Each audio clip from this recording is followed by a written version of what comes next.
Bonjour à toutes et bonjour à tous. Aujourd'hui, nous avons une table ronde qui va porter sur les contrats à durée déterminée e-sportifs et les récentes jurisprudences. Nous avons autour de cette table ronde Arnaud Moulet, CEO de GameWard. Bonjour Arnaud. Bonjour Julien.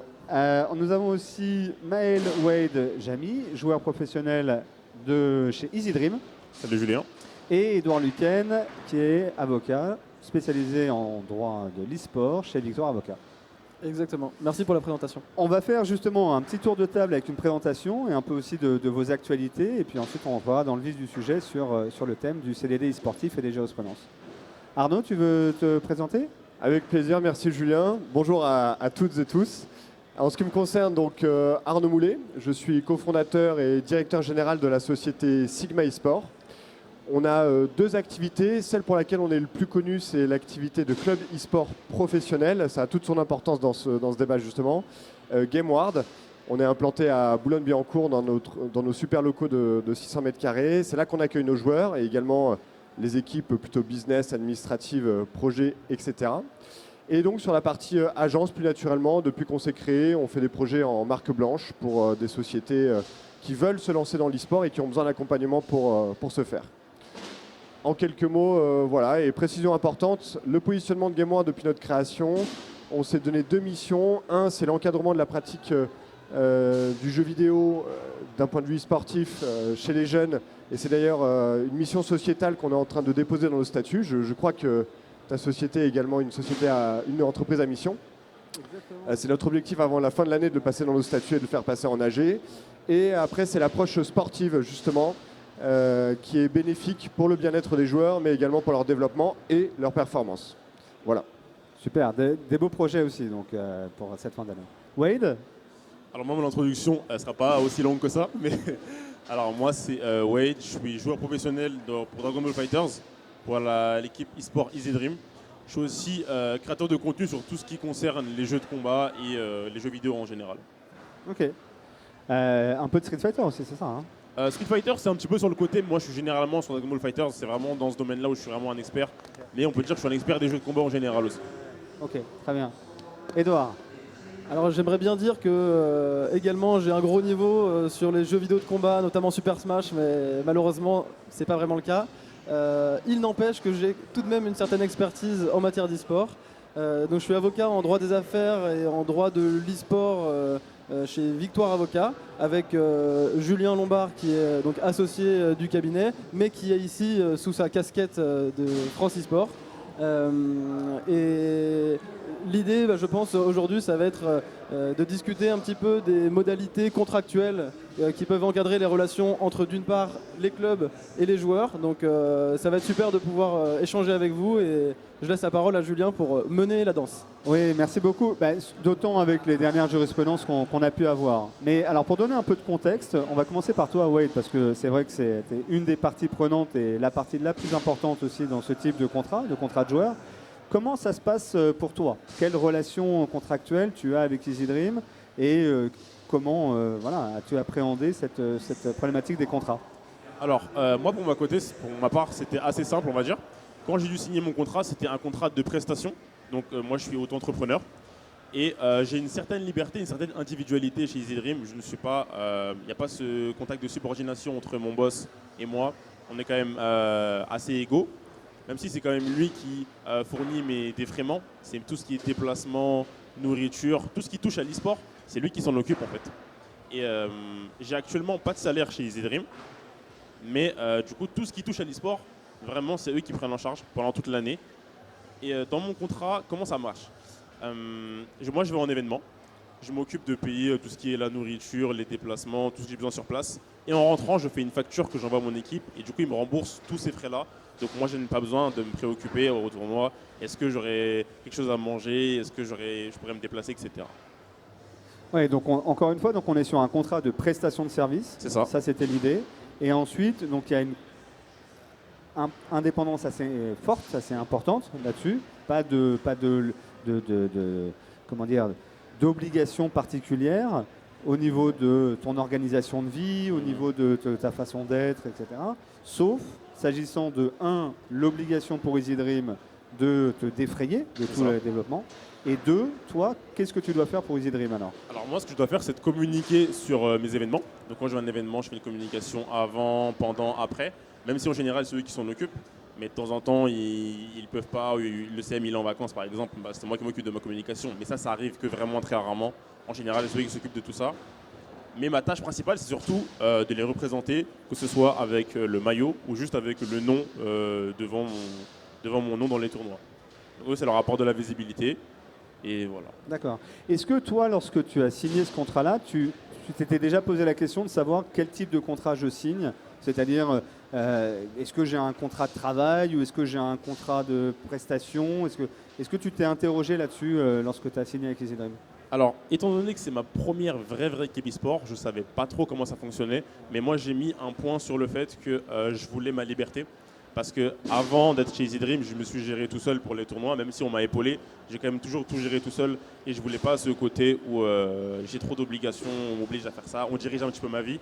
Donc moi j'ai vraiment mis ce point-là, donc je veux mon individualité et ce qu'ils ont vraiment respecté au final.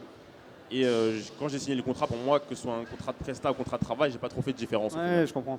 Mais étant précisé que de toute façon, tu as ta casquette d'auto-entrepreneur qui justement te permet de signer ce contrat de prestation de service. C'est ça. Ouais. D'où ce côté de liberté que tu considères avoir. Exactement. Ouais, c'est clair, c'est clair. Alors Arnaud, chez GameWorld, comment ça s'est passé déjà à l'origine, avant qu'on vienne sur les dernières jurisprudences, qui est un petit peu l'objet de cette discussion?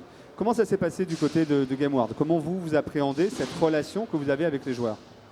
Alors, le premier élément, merci beaucoup pour ton témoignage, Wade. C'est très instructif, mais je ne suis pas étonné par ce que j'entends. Et d'ailleurs, ça me semble... je sais que Easy Dream fait du bon travail. Il y a un élément de contexte qui est extrêmement important, je pense, dans toutes ces discussions. Ça va être l'économie de chaque jeu, en fait, et qui est, je pense, intrinsèquement lié, entre autres, entre ce que les équipes peuvent faire et ne pas faire d'un point de vue capacité financière et contractuelle. Là, sur le jeu de Versus Fighting, donc la scène que tu représentes, sur laquelle tu es, c'est une scène qui est un peu particulière où l'économie du jeu, c'est comme si on faisait une analogie avec le milieu du sport. Le champion du monde de curling gagne moins qu'un joueur de national de foot, alors qu'il est au meilleur niveau mondial. En e-sport, on a le même phénomène avec les différents jeux et les différentes économies. Et en ce qui nous concerne actuellement, on n'a pas d'élément de comparaison direct avec Wade, parce qu'on n'est pas sur les scènes de Versus Fighting, et on est sur des scènes qui sont un peu plus coûteuses, où les économies sont un peu plus en place, et où les joueurs déjà sont rémunérés en plus d'être défrayés sur certains aspects. Donc ça, c'est un élément de contexte important. On est passé par le passé sur des jeux avec des économies comme Trackmania, qui étaient moins développés en fonction des périodes aussi. Les jeux évoluent, les économies évoluent positivement ou négativement d'un point de vue développement. Mais actuellement, en ce qui nous concerne, c'est League of Legends et Trackmania. Alors comment ça s'est passé à la genèse, au tout début? On a commencé sur le jeu Rainbow Six. D'ailleurs, c'est assez marrant. C'est marrant que tu poses cette question. Parce qu'on a démarré sur le jeu Rainbow Six. Et sur Rainbow Six, on a eu une mésaventure qui était liée à la gestion du droit des joueurs et des équipes dans les ligues. En gros, pour la faire très simple, nous, on a investi sur une équipe. On a recruté donc une équipe complète de 5 joueurs avec le coach, le manager. Pour qu'ils jouent à une ligue qui s'appelait la R6 French League, la R6 FL. C'était la première ligue officielle niveau national des top équipes françaises donc. Et le slot n'appartenait pas à l'équipe qui était inscrite, qui avait contractualisé, mais appartenait aux joueurs. Et d'ailleurs, c'est assez amusant parce qu'à un moment, on a eu une négociation des joueurs qui nous disaient nous, on veut changer les conditions du contrat qu'on a ensemble. Et si vous acceptez pas, tant pis, on s'en va et on garde le slot. On garde le slot dans la ligue. On a dit à Ubisoft, résultat, nous on va arrêter. Ubisoft nous a proposé de faire un rendez-vous pour comprendre ce qui se passait et qu'ils s'améliorent sur la gestion de leur ligue vis-à-vis des équipes et des relations avec des équipes. Et nous, on leur a remonté tous ces points. Et en l'occurrence, c'est pas du tout les bureaux France de Ubisoft qui décident ça, c'est la maison mère. Enfin, en l'occurrence, ça se passait au Canada, où le Legal là-bas, même au niveau des ligues internationales, avait décidé d'attribuer le slot aux joueurs et pas aux équipes. Alors que les équipes ont des énormes enjeux financiers et c'est une réalité. On était quelle année à peu près là? 2019, je pense. Ouais, d'accord. Voilà, Ok. 2019. Donc voilà, bon ça c'était une petite parenthèse mais qui a aussi beaucoup d'intérêt. Ça a fait que nous en tant qu'équipe on est sorti de l'investissement de la ligue et c'est pas minimisé parce que mine de rien ce sont les équipes qui font aussi les économies de l'e-sport et des joueurs. Bien Voilà. sûr. Comment ça s'est passé au tout début? On a fait les contrats de prestation de service. Ouais. On a fait la démarche pour avoir l'agrément en Ouais. l'occurrence. Ouais. Il y a eu cette période où on l'avait pas encore. Donc on a fait les contrats de prestation de service qu'on a fait valider par notre conseil juridique Ouais. pour respecter le droit français et ne pas être dans un cas de requalification de CDD. Donc avec tout ce que ça implique, effectivement il n'y a pas les liens de subordination. Enfin c'est vous les experts en l'occurrence, mais de mémoire. Non mais, ouais. Non mais justement, parce que moi j'aimerais revenir un peu sur cette histoire de CDD e-sportif. On va redonner un peu pour tout le monde les éléments de contexte là-dessus. Justement, Edouard, est-ce que tu peux nous parler un petit peu de ce CDD e-sportif, comment il s'est créé et quelles étaient les règles principales là-dessus? Eh ben, il s'est créé tout simplement, pas par jalousie, mais peut-être en regardant, comme on le fait souvent dans le secteur e-sportif, comment on fait nos grands frères du secteur sportif. Et il faut se rappeler qu'à l'époque, donc en 2015, il y a une loi qui s'appelle la loi Braillard, qui a consacré un CDD spécifique aux sportifs, et concrètement qui permettait à des clubs professionnels de recruter leurs joueurs. Donc c'est par exemple des contrats qui sont utilisés dans le foot, avec certains aménagements pour prendre en compte certaines spécificités de ces footballeurs, de ces sportifs. Et étant donné qu'il y a toujours eu ce parallèle dans les discussions, ça revient très souvent, est-ce que le sport et l'e-sport sont comparables, ressemble, etc. Eh bien, il y a eu tout un travail qui a été fait, qui a abouti en fait à la création d'un CDD spécifique aux e-sportifs et qui a été créé donc, dans le cadre de la loi pour une république numérique de 2017 et qui a donc permis ce CDD e-sportif. Ça a été un petit peu, initialement, tu en parlais, hein, il y a cette question de l'agrément. Concrètement, qu'est-ce que ça met en place? C'est l'obligation pour des clubs professionnels qui sont titulaires de ce fameux agrément de passer, dans le cadre de leur relation contractuelle avec leurs joueurs sous lien de subordination, par des CDD e-sportifs, qui sont donc des contrats de travail, mais légèrement différents du contrat de travail de droit commun, celui qu'on peut rencontrer plus globalement dans nos sociétés. Donc voilà un petit peu pour cette présentation du CDD e-sportif en soi. Ouais, c'est vrai que ce qu'il faut se souvenir sur le principe des contrats de travail, c'est qu'on a le contrat de travail à durée indéterminée, d'accord? En France, c'est la règle, c'est le principe. Et après, on a des contrats de travail à durée déterminée, et qui donc là sont l'exception. Et on a principalement le fait qu'on puisse embaucher quelqu'un en CDD lorsqu'il y a un accroissement temporaire d'activité, ou dans le cadre d'un remplacement spécifique, c'est les deux.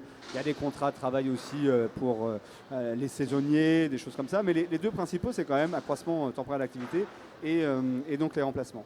Et en l'occurrence, sur ce, je vais revenir encore un peu pour préciser sur le contrat de travail e-sportif, c'est qu'il y a cette partie du club sur l'agrément, donc qui était nécessaire, c'est-à-dire qu'il fallait qu'il y ait une entreprise qui ait cet agrément pour pouvoir embaucher un salarié en CDD sportif. Même d'ailleurs, dès lors qu'il avait l'agrément, il était obligé d'embaucher la personne comme un CDD sportif. Mais ensuite, du côté du contrat en lui-même, Edouard, qu'est-ce qu'il y avait dans ce contrat qui sortait un peu du cadre habituel du CDD? Dans ce CDD e-sportif, le principal apport finalement, ça a été de permettre de s'adapter aux spécificités des saisons par rapport aux différents jeux. C'est quelque chose qui avait déjà été utilisé dans le cadre du CDD sportif, le fait de s'adapter à cette saisonnalité. Et là, donc, on avait tout un nouveau formalisme qui est venu se mettre en place autour de ce CDD e-sportif, avec des conditions assez restrictives, mais qui avait pour objectif uniquement de permettre une meilleure adaptabilité de ces contrats de travail des e-sportifs par rapport à leurs pratiques. Quand on voit un e-sportif qui s'entraîne parfois sur des horaires nocturnes, parfois pendant des temps extrêmement longs, sans temps de pause, tout ça, c'est des questions qui ont été abordées et encadrées dans le cadre de ce CDD e-sportif. Oui, alors c'est-à-dire à la fois sur la durée maximale du contrat, sur la durée minimale aussi, sur la question de la saison, etc. etc.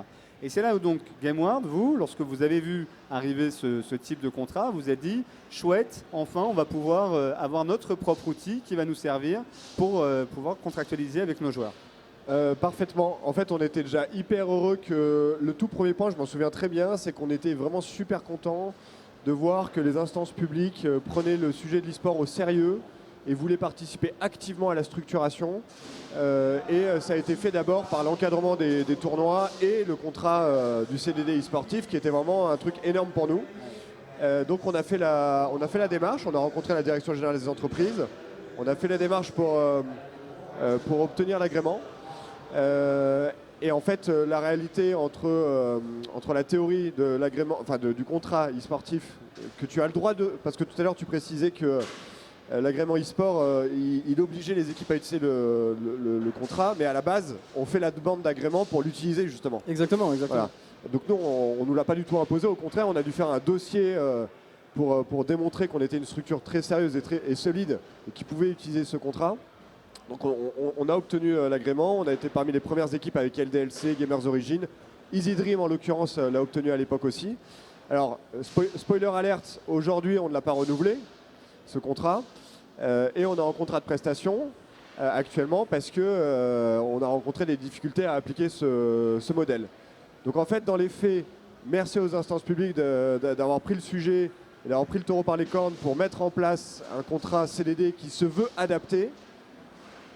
Mais il n'est pas suffisamment pour qu'aujourd'hui on l'utilise. Quelles difficultés tu as rencontrées justement dans l'utilisation? Est-ce qu'il y a des points spécifiques qui vraiment t'ont dit en fait ça ne fonctionne pas par rapport aux attentes des joueurs ou par rapport au mode de fonctionnement que vous aviez?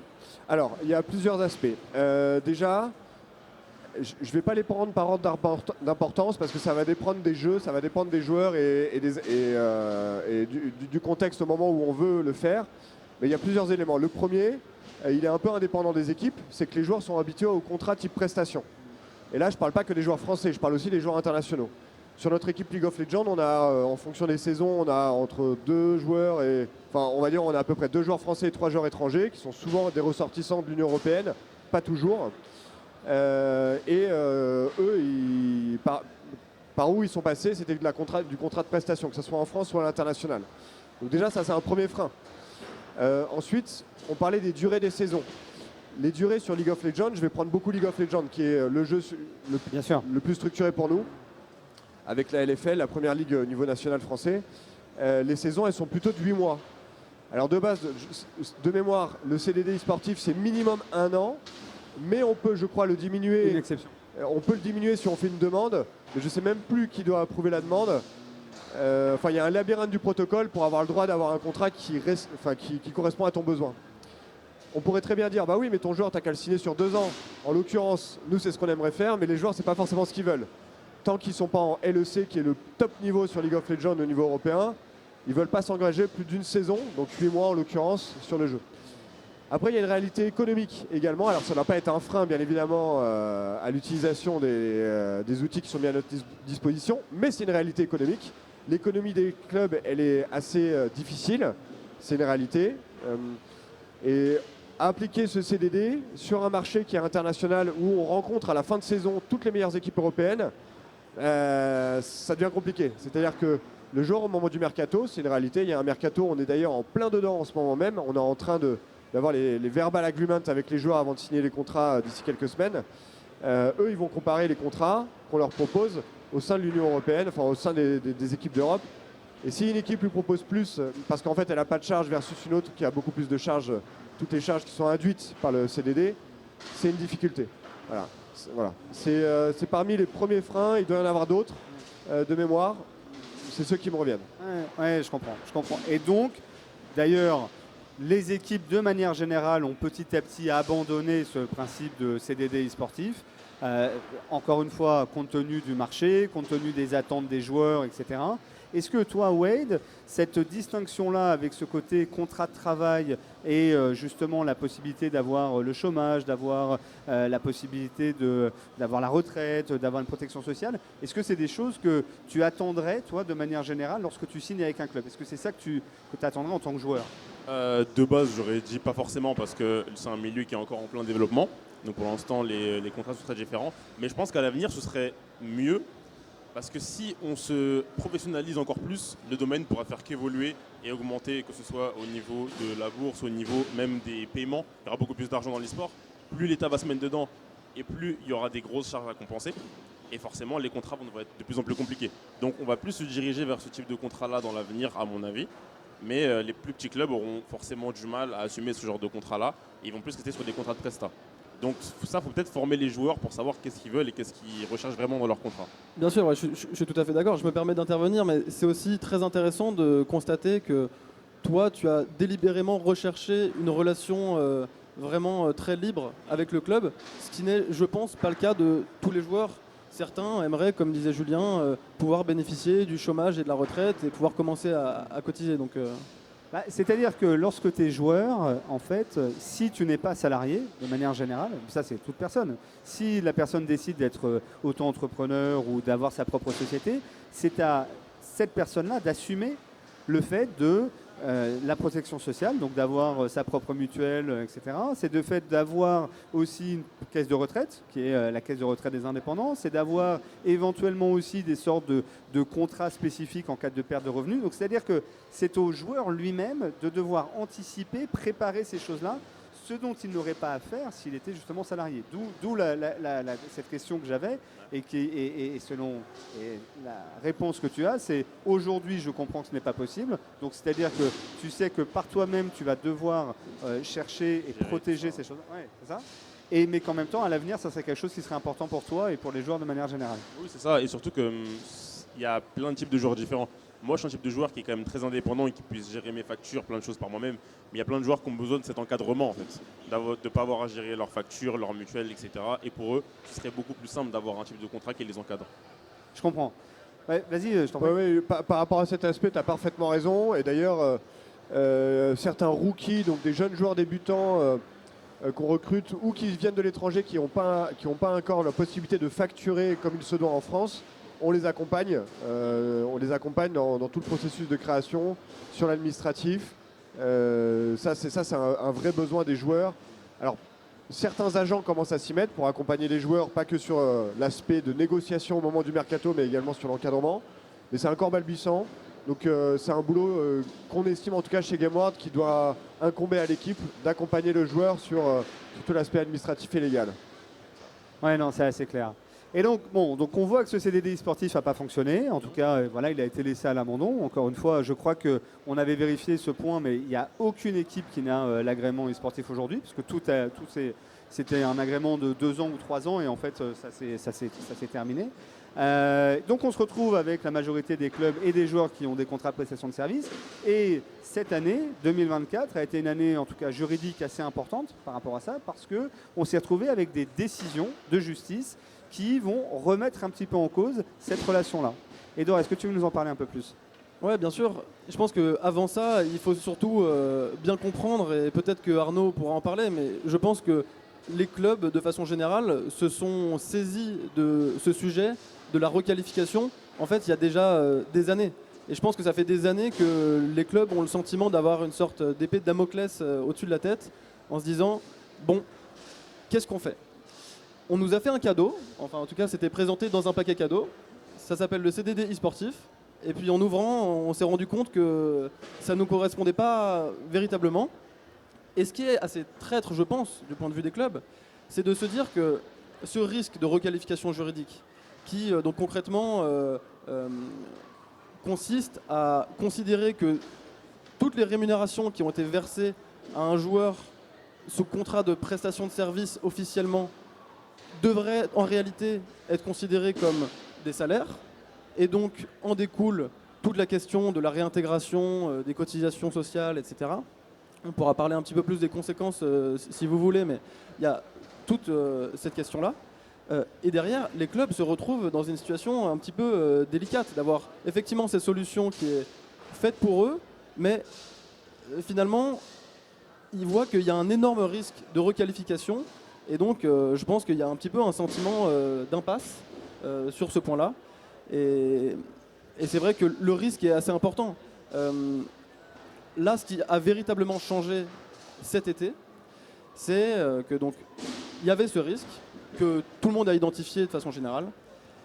Et il y a eu une première jurisprudence, un premier arrêt, donc du 27 mars 2024, du tribunal de Paris, qui a reconnu pour la première fois qu'un joueur qui était sous contrat de prestation de service, officiellement, était en réalité sous contrat de travail.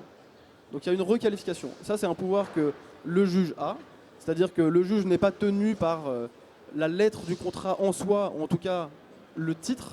C'est-à-dire que c'est pas parce qu'il y a écrit contrat de prestation de service que c'en est nécessairement un. Et donc il y a des critères à prendre en compte. Et le lien de subordination, tu en parlais tout à l'heure, ça c'est un critère qui est majeur. Certains joueurs, il faut quand même le rappeler, hein, certains joueurs, il y a certaines relations qui sont donc sous contrat de prestation de service et il n'y aurait aucune raison d'aller chercher une requalification de ces contrats puisque de fait, les joueurs, sûrement comme toi, sont très indépendants dans leurs relations. Il n'y a pas de consignes extrêmement strictes sur les horaires. Bien sûr, il y en a énormément. En revanche, il y a aussi des contrats où officiellement on est passé par des contrats de prestation de service pour toutes les raisons qu'on a évoquées tout à l'heure et qui en pratique, en sous-jacent, traduisent une relation de lien de subordination. Comment on la caractérise? Par le contrôle, la direction et le pouvoir de sanction du club. Et donc, ce qui est assez intéressant, c'est que initialement, qu'est-ce qu'on attendait? Qu'est-ce que tous les clubs attendaient? Le risque, c'était de se dire, bon, j'ai un joueur sous contrat de prestation de service.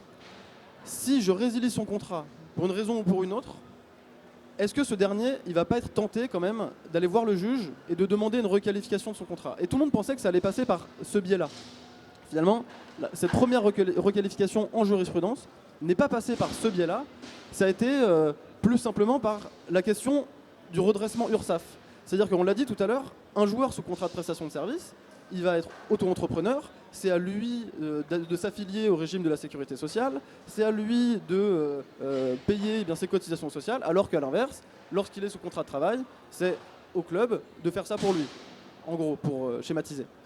Et donc l'URSSAF est arrivé, a toqué à la porte de la société de ce joueur, qui était auto-entrepreneur, et a dit « Ah bah payez-moi les cotisations sociales ». Et puis c'est là où il y a eu peut-être une incompréhension ou quelque chose qui s'est cristallisé. Et le joueur dit ah non, on ne s'est pas compris, c'est pas à moi de le faire. En fait, c'est au club. C'est au club. Là, oui, ok, il y a écrit contrat de prestation de service sur mon contrat, mais en vrai, c'est un contrat de travail. Et donc ça a été ça le travail des juges, ça a été de vérifier si de fait c'est un contrat de travail. Et la réponse a été positive, il y a donc eu une requalification. Et alors, ce qui est assez intéressant, c'est de regarder quels ont été les critères qui ont été retenus.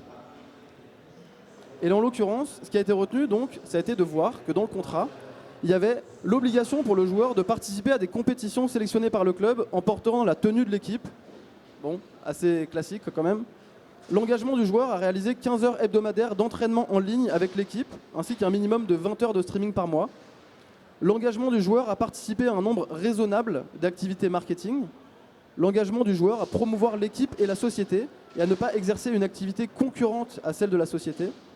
L'engagement du joueur à s'identifier sur les réseaux sociaux lorsqu'il participe à une activité promotionnelle, si la société le demande, etc. etc.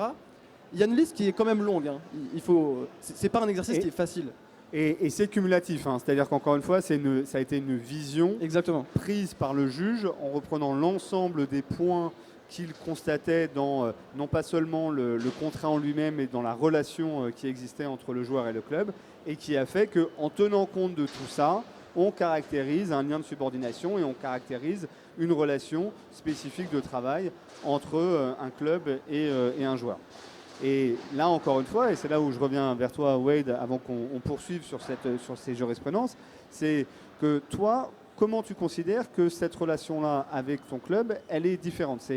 justement, tu avais commencé à l'évoquer un petit peu au début, mais essaie de me donner un petit peu plus de détails sur cette relation-là et qui montre que véritablement tu n'es pas dans une relation de subordination. Alors en fait, dans les points qu'il a cités, il y en a plusieurs qui ont été aussi cités dans mon contrat, mais qui sont pas forcément aussi stricts, on va dire. Moi, j'ai pas besoin de faire un nombre d'heures particulier d'entraînement parce que forcément, je m'entraîne tout seul. Donc, ils n'ont pas vraiment de contrôle sur ça. Mais imaginons qu'ils me demandent de stream, ils vont me demander de stream, mais je vais le faire entre guillemets, genre de bon cœur, parce que ça participe à mon développement personnel dans tous les cas. Et là, c'est peut-être une des raisons qui ont fait que l'équipe a un peu peut-être pété un câble au niveau du joueur. Mais moi, là où le lien, je trouve qu'il est différent, c'est que même si sur le papier, il y a une liste qui est très longue, dans les faits, c'est pas aussi lourd quand même comme charge. On ne demande pas autant de choses. Ça reste résumé de manière très simple. Je vais en tournoi, je porte le maillot et je communique sur les réseaux sociaux. En général, c'est vraiment juste ça. Et aussi, forcément, si j'ai une activité via une équipe concurrente ou une autre entreprise concurrente, moi, c'est spécifique dans mon contrat que je dois les informer de ça. Parce qu'ils ne me bloquent pas. Mais au moins, si j'ai une autre opportunité, je leur en parle et du coup, on voit comment on peut s'arranger. Si eux, ils prennent un pourcentage ou si on peut faire une collaboration entre les deux équipes. Et du coup, ils sont très ouverts à ce niveau-là. Parce qu'ils savent que je travaille avec d'autres organisations, d'autres entreprises qui peuvent être concurrentes de temps en temps. Et du coup, ils ne sont pas fermés à ce niveau-là. Bien sûr, et si je puis me permettre, il y a aussi le fait que, si je ne me trompe pas, tu nous as dit tout à l'heure que tu n'avais pas de rémunération mensuelle fixe. C'est ça. Et ça, quand même, c'est aussi un indice qui permet d'écarter relativement aisément le risque de requalification. En tout cas, c'est beaucoup plus difficile à les caractériser. Puisque finalement, tes revenus proviennent principalement des cash prize. Si ça revient des cash prize et de mes activités que j'ai à côté. Mais je pense aussi que là, les contrats vont être revalorisés de manière différente selon le salaire du joueur. Parce que selon le jeu, il y a des joueurs qui peuvent être payés 600 € comme d'autres qui peuvent être payés 15 000. Et je pense que selon le salaire du joueur, l'équipe peut en demander plus ou moins. Et je pense que c'est de là que vient le lien de subordination. Ils vont peut-être se dire, ok, ce joueur-là, on le paye 15 000 €. Donc forcément, j'en attends beaucoup plus de ce joueur-là ou j'en attends des choses différentes d'un joueur qu'on paye 800 €. Ouais, c'est intéressant. Ouais, non, c'est très intéressant. Et au niveau de GameWorld, c'est un petit peu la même chose. C'est-à-dire que compte tenu du fait d'être passé par un conseil spécialisé là-dessus, ça vous a permis aussi de faire cette distinction importante entre ce lien de subordination et cette relation de travail que vous aviez avec les joueurs. D'autant, et je me permets juste d'aller un petit peu plus loin par rapport à ça, c'est que vous êtes aussi tenu, dans le cadre de certains jeux, et notamment League of Legends, puisqu'on parle de ça principalement, vous êtes aussi tenu par certaines clauses spécifiques que vous devez intégrer dans les contrats de joueurs et qui vous permettent aussi de donner une certaine protection aux joueurs par rapport à ça. Donc toujours dans ce côté de se dire que ça soit en termes de liberté ou que ça soit en termes de sortie, des choses qui permettent sans doute de sortir de ce cadre-là. Ouais, non, ça c'est intéressant parce que c'est d'autant plus intéressant qu'on dit souvent que le risque de responsabilité dans le cadre d'une requalification d'un joueur, d'un contrat de travail d'un joueur avec le club porterait sur le club, mais en fait on pourrait aller un poil plus loin, c'est-à-dire qu'on pourrait dire aussi que le club étant lui-même contraint par certaines obligations tiré de sa relation avec l'éditeur, ça peut pousser aussi jusqu'à la responsabilité de l'éditeur. Et donc cette problématique-là du contrat de travail, qu'il soit contrat e-sportif ou contrat de prestation de service, en fait, il touche tous les acteurs principaux de l'écosystème. Le joueur, le club, mais aussi l'éditeur, lorsque l'éditeur a un pouvoir de contrôle lui-même qui est aussi assez important. Ça, c'est à mon avis quelque chose à garder en tête pour la suite. Donc on a cette jurisprudence là du mois de mars et on a, et c'était assez étonnant parce que d'habitude on n'a pas autant de jurisprudence d'habitude, mais on a 2 nouvelles jurisprudences qui sont arrivées ensuite. Edouard. Exactement, 2 nouvelles jurisprudences. Alors pour être tout à fait transparent, c'est 2 jurisprudences qui interviennent dans un cadre extrêmement proche puisque à vrai dire elles sont intervenues à l'égard d'un club spécifique qui a été mis en liquidation judiciaire. Donc il s'agit du même club et qui a dû malheureusement se séparer de l'ensemble de son roster sur Fortnite. Et plus généralement, il y a eu une procédure de liquidation judiciaire qui a été ouverte. Donc concrètement, comment ça se passe dans ce genre de situation? Donc ce qui est intéressant, c'est aussi de bien noter que c'est une situation extrêmement particulière. Et donc il y a eu des arguments qui ont été invoqués qui ne seraient jamais invoqués dans une relation plus classique, entre guillemets, dans un litige entre un club et un joueur. Comment ça se passe en général quand un club est mis sous liquidation judiciaire et qu'il ne peut plus payer les salaires ou les gratifications? En l'occurrence, c'était des salaires, c'était un club assez particulier dans la mesure où il passait déjà par des contrats de travail avec ses joueurs. Pas des CDD e-sportifs, mais des CDD, précisément pour la raison que Julien invoquait tout à l'heure de la question de l'accroissement temporaire d'activité. C'est pour ça qu'il passait par ce CDD-là. Et donc, lorsqu'un club mis en liquidation judiciaire ne peut plus payer les salaires, pas nécessairement des joueurs, hein, les salaires de son staff de façon générale, eh bien, il y a un organisme qui prend en charge l'AGS, c'est la garantie des salaires. Et donc, il y a eu un contentieux avec l'AGS qui a un rôle très particulier quand même à ce stade-là, puisqu'il intervient dans le cadre de la liquidation judiciaire. L'idée d'une liquidation judiciaire, c'est de faire en sorte que tous les créanciers de la société mise en liquidation judiciaire y trouvent leur compte, soient remboursés dans la mesure du possible, etc. Et donc l'AGS a utilisé des arguments qu'un club n'aurait jamais utilisés directement, puisque à moins d'être un petit peu schizophrène, ça a essayé de considérer que les contrats de travail là qu'on a, les CDD, est-ce que ce serait pas des contrats de travail en fait? Donc ça a été assez intéressant. On avait cette question dont on parle depuis tout à l'heure de la requalification du contrat de prestation de service en contrat de travail. Et là en fait c'est dans l'autre sens. Et ce qui a été finalement retenu, ça a été de dire que le contrat à durée déterminée qui de fait avait été conclu, il n'y a eu aucune preuve de son caractère fictif. Les critères du lien de subordination étaient de fait satisfaits, remplis. Et donc, le contrat de travail a été reconnu, pas comme un CDD e-sportif, mais comme un CDD tout court. Et il y a un autre niveau de compréhension dans cet arrêt qui est super intéressant. On en parlait tout à l'heure, la question du CDD e-sportif, il y a une obligation qui est à la charge des clubs qui disposent de l'agrément. On a vu que, voilà, on en a parlé tout à l'heure, il y a beaucoup de clubs qui n'ont pas renouvelé cet agrément, en se disant peut-être que ça allait être plus simple finalement comme ça, sans agrément, pas d'obligation, donc pas de risque de requalification. Eh bien on voit que c'est peut-être un petit peu plus compliqué que ça, et que ce n'est pas parce qu'un club n'a pas d'agrément qu'il ne peut pas avoir un contrat de travail avec ses joueurs. En l'occurrence, il faut rappeler que c'est un peu spécifique, ils sont partis dès le début sur un contrat de travail, donc on n'est pas sur une requalification au sens propre, c'est juste une confirmation, mais ça dit quelque chose quand même.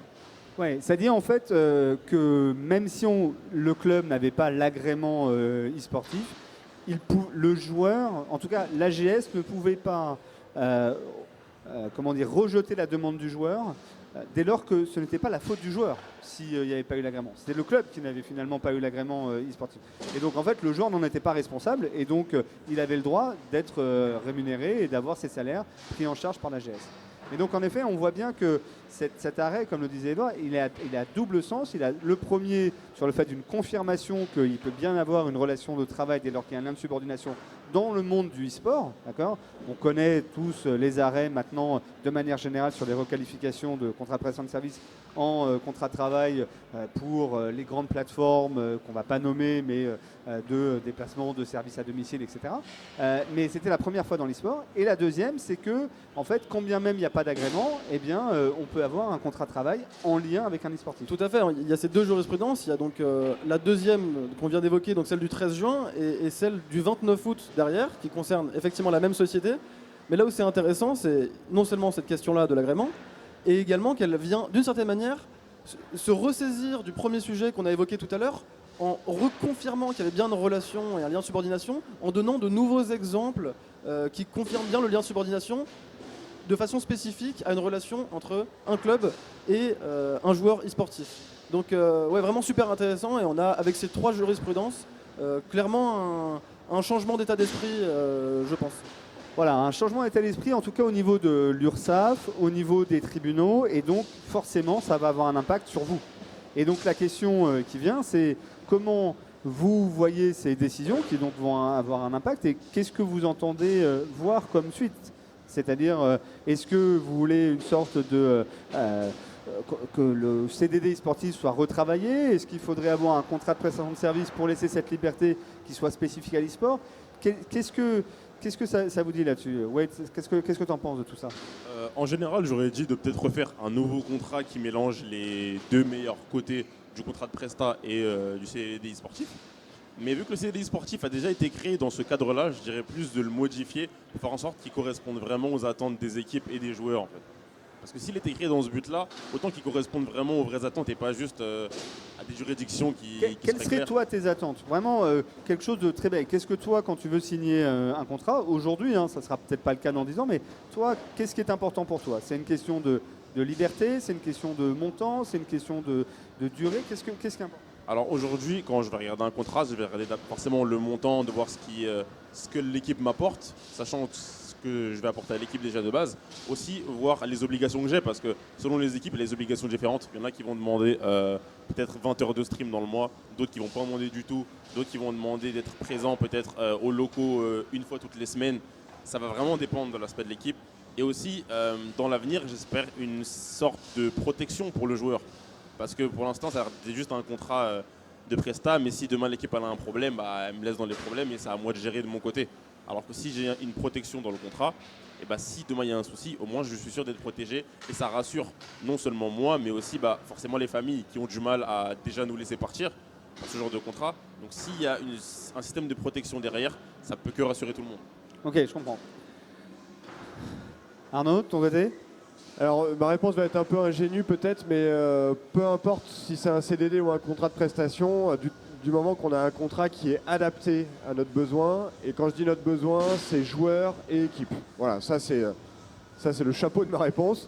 Après, si on rentre dans les détails, je pense qu'effectivement, en France, dans le droit, le CDD protège beaucoup plus, ou le CDD ou le CDI, mais dans notre cas, un CDD. Le CDD protège beaucoup plus qu'un contrat de prestation, parce que c'est le droit du travail qui s'applique. Même en tant qu'équipe, je suis très favorable à ce que ça soit un CDD qui soit retravaillé et complètement adapté tant sur l'aspect juridique que de la réalité économique de l'e-sport. Et là, on rentre dans un autre débat qui est que l'État, il n'est pas là, enfin l'État, les instances publiques sont pas là pour faire de l'ingérence au niveau de l'économie de l'e-sport entre les acteurs.